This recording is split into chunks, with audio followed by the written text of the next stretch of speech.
Instituto Federal do Triângulo Mineiro, IFTM. Curso de Licenciatura em Computação. Disciplina Arquitetura e Organização de Computadores. Meu nome é Karine Campos do Nascimento e hoje eu vou falar um pouquinho sobre a arquitetura de von Neumann, os fundamentos e os componentes essenciais. Uma jornada pelos fundamentos que moldaram a computação moderna e continuam relevantes até hoje. Quem foi John von Neumann? Ele foi um visionário da computação moderna. John von Neumann foi um matemático húngaro-americano brilhante que, em 1945, propôs um modelo revolucionário que transformou completamente a forma como os computadores funcionam. O conceito revolucionário seria armazenar dados e instruções na mesma memória, criando computadores verdadeiramente reprogramáveis e flexíveis. Este modelo simples, porém poderoso, tornou-se a base fundamental da esmagadora maioria dos computadores atuais, desde desktops e notebooks até smartphones e tablets que usamos diariamente. Meu nome é Douglas Ingratulis e eu vou apresentar a estrutura básica da arquitetura de von Neumann. A arquitetura é composta por 4 blocos fundamentais que trabalham em conjunto, sendo a primeira a CPU, a unidade central de processamento. Ela é o cérebro do computador. Ela é responsável por processar instruções, executar cálculos e controla toda a operação do sistema. Em seguida vem a memória, é o local do armazenamento unificado. Ela guarda os dados que estão sendo usados e as instruções do programa e permite acesso direto à informação.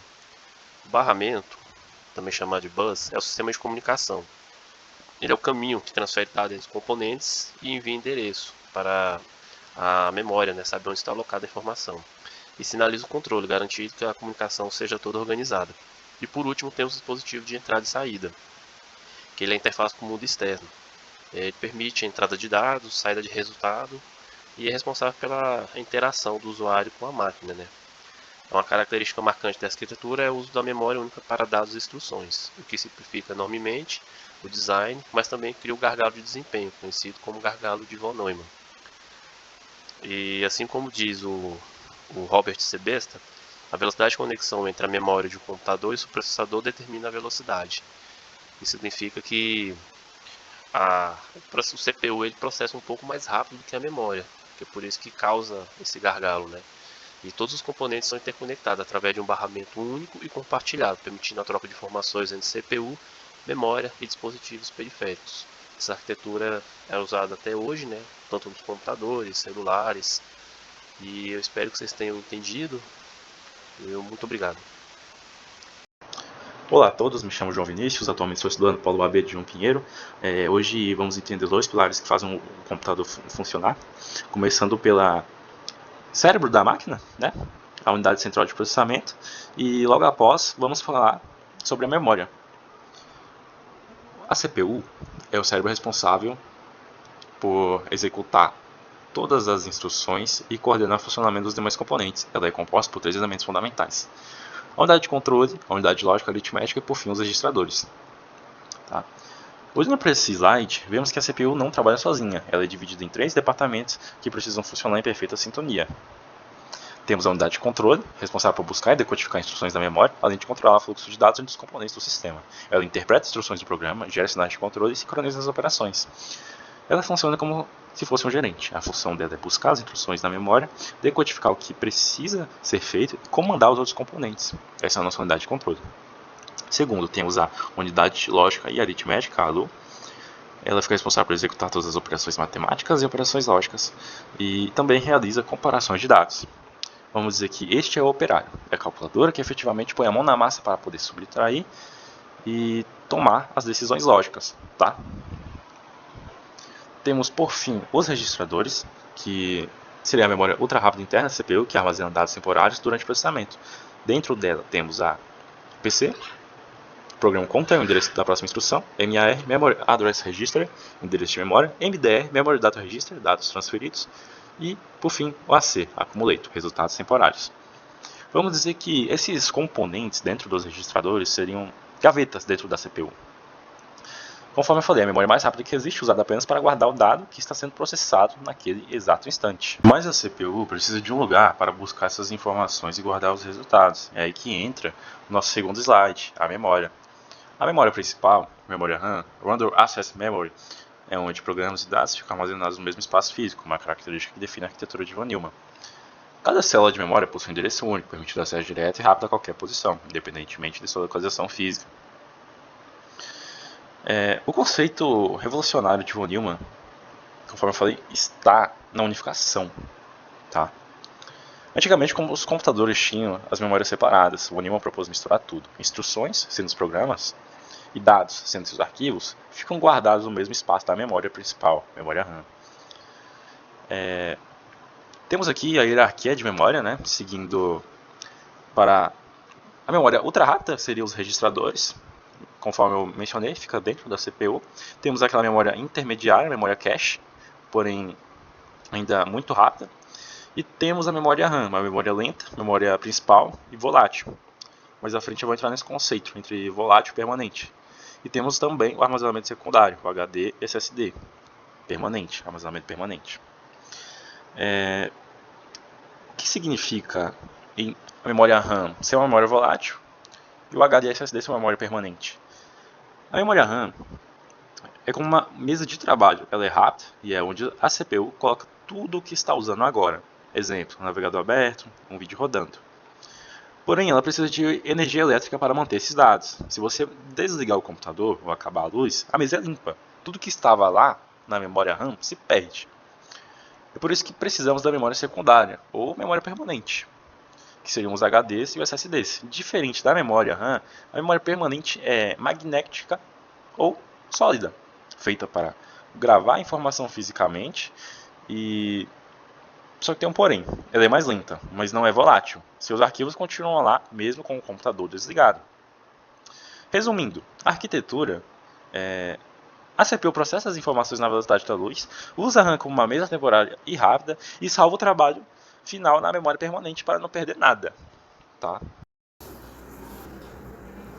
Boa noite, aqui é Leonardo Pacheco Silva, do curso de licenciatura em computação do Polo de Uberaba e do Polo Presencial de João Pinheiro. Eu fiquei responsável pela explicação dos slides 8 e 9, que é o que nós vamos dar sequência. O slide 8, ele trabalha, ele vem trazer para nós a informação do barramento, que na verdade é o canal de comunicação, é o processo de comunicação, Qual que é a funcionalidade? O barramento ele faz a conexão entre a CPU, a memória e os dispositivos de entrada e saída. No que se refere ao barramento, a gente tem o barramento de dados, onde ele transporta as informações, o barramento de endereços, que é onde que ele faz a indicação de qual memória vai ser processada, e o barramento de controle, que ele faz a transmissão da leitura, escrita e sincronização. Lembrando o seguinte, tanto o barramento de dados quanto o de controle eles são bidirecional, eles têm ida e volta, duplo sentido, enquanto que o barramento de endereço ele é unidirecional. Qual que é a limitação? Existe apenas um tipo de barramento compartilhado, que é o que responde, conforme os colegas estão apresentando aí, que vem a ser o gargalo de von Neumann. Dando sequência na nossa explicação, no slide 9, nós trabalhamos os dispositivos de entrada e dispositivos de saída, que nada mais é um processo onde se realiza a interação do computador com as informações.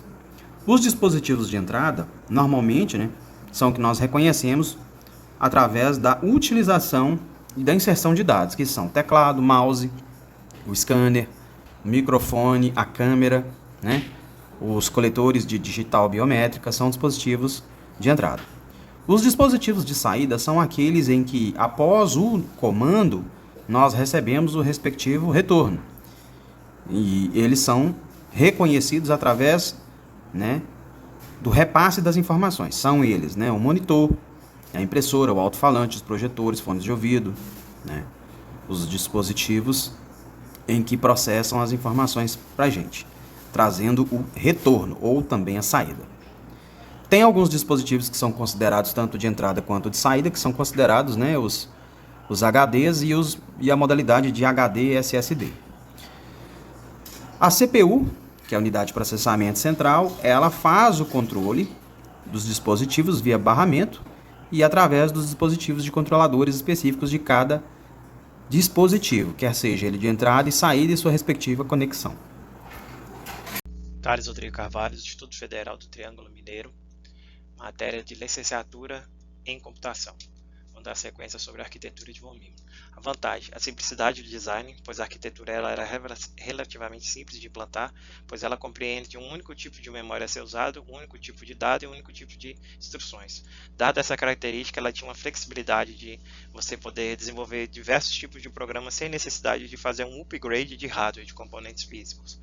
Por ter essa flexibilidade total, havia flexibilidade em programação, pois existe um único tipo de dados de memória que você iria trabalhar, então existia uma linguagem padrão para você poder desenvolver novos programas que suportariam essa arquitetura.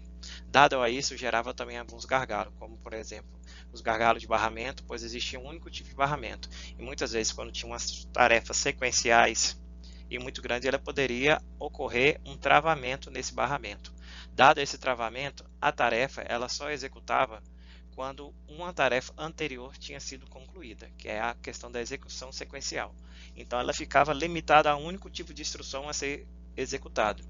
Por ela ter essa limitação, chegava-se num pequeno gargalo que era a vulnerabilidade de segurança, pois quando a tarefa anterior teria sido concluída e ao iniciar uma nova tarefa, você corria o risco de ter as instruções da tarefa anterior serem corrompidas pela tarefa posterior, pois os dados da tarefa posterior poderiam sobrescrever os dados da tarefa anterior. Então gerava uma vulnerabilidade e insegurança dos dados das instruções. Dentro desses fatos, podemos concluir que, apesar dela ter sido concebida na década de 80, em 1945, ele foi o modelo precursor para a desenvoltura de novos tipos de modelo e novos tipos de computação que nós temos atualmente. E também foi o pai da computação quântica, porque a partir dessa nova arquitetura de computação foram pensados novos computadores que nós temos.